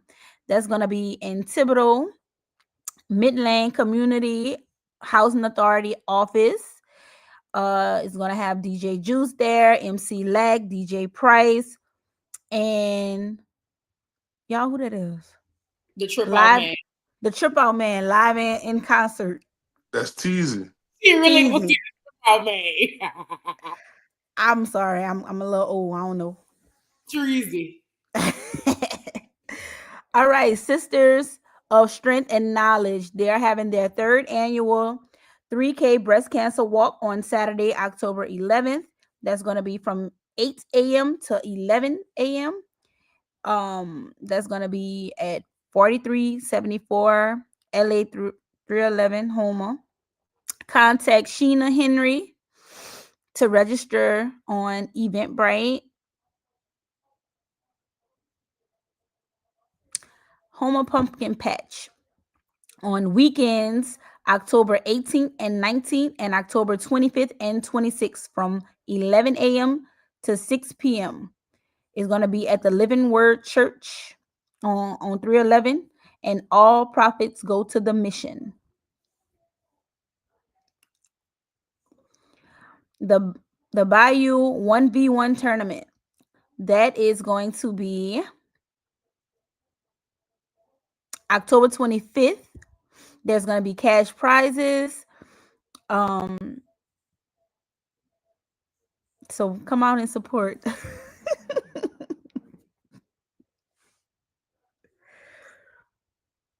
Helping All People presents their third annual Rep Your Jersey fundraiser. That's going to be on Saturday, October 25th, with sounds by DJ Journey. You can wear your favorite jersey. There will be door prizes, free food, and bring your own bottle. That's going to be at Dumas Auditorium. The admission is $25 in advance and $30 at the door. The doors will open at 7:30. First Ladies present Pink Out Saturday. It's a pink ribbon social presented by Lady Savannah Aldrich, Lady Claudia Hartman, Lady Twyla Gilton, Lady Donna Washington, Lady Orlando Williams Smith. That's going to be on October 25th at 10 a.m. at Mechanicville Gym. All right, Mellow Smooth and Sam Moses presents Dress to Kill Friday, October 10th at the Courtyard by Marriott. Save that date and dress your best. All right, Homer Mile Club, shout out to you. Turning miles into movement, stronger together every Monday and Wednesday at 6:30 p.m. and Saturdays at 9 a.m. So come out, walk a mile, socialize, get healthy, talk, Yeah.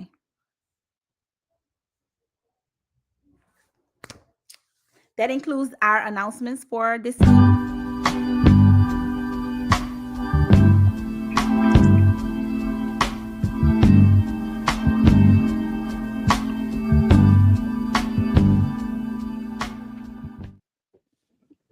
Oh shit. I'm back. Boy, you so stupid, dog. Oh shit.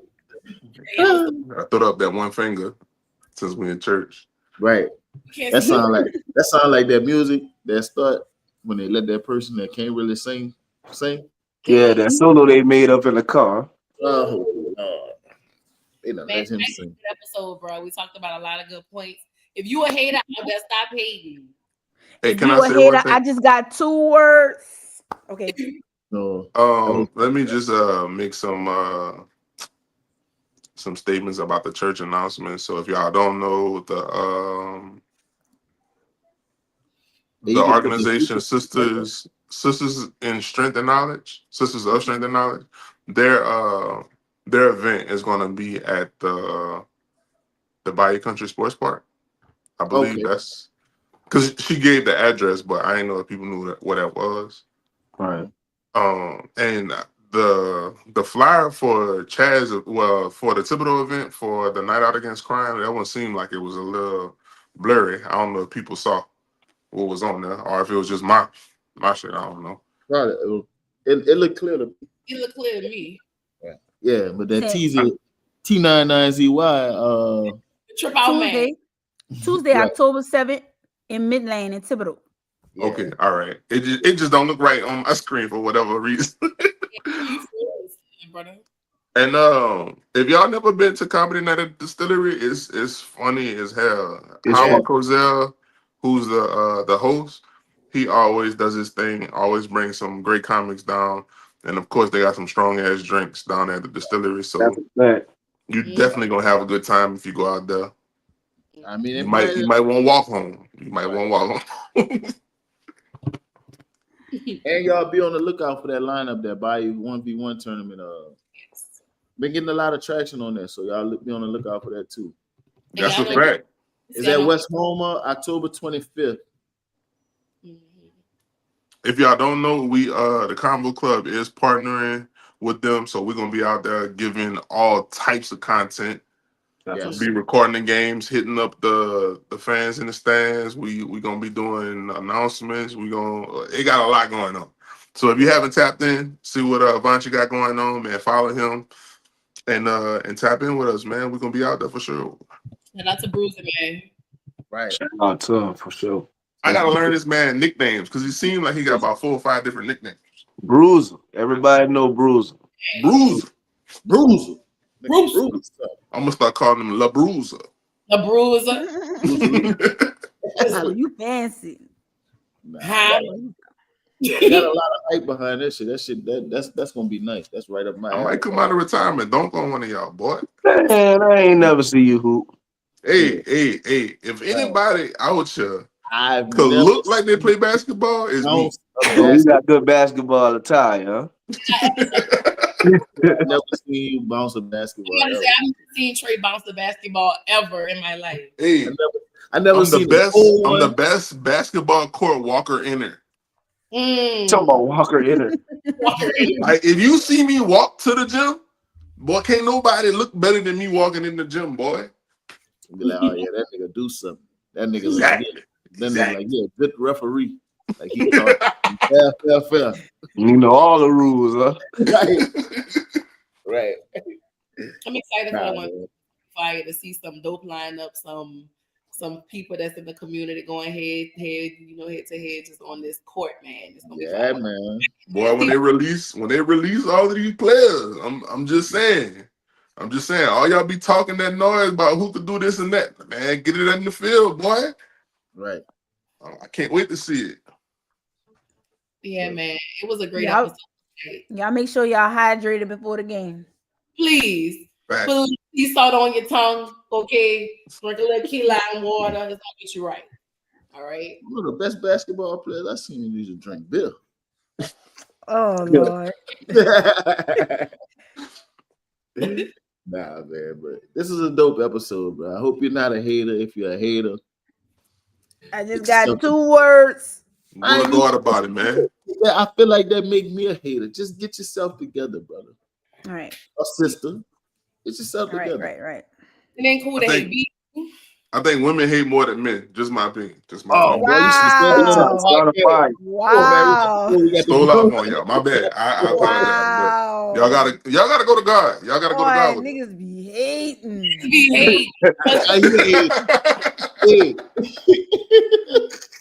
Niggas be you know somebody say hating when you say that. Boy, right.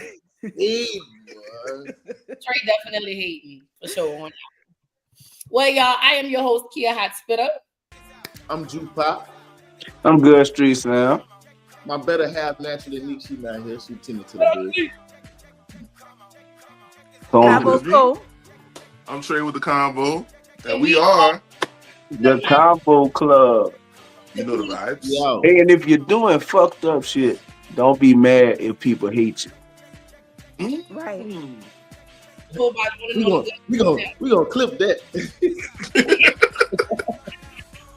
We out, man. Good night, gang. Link in the bio. How the hell?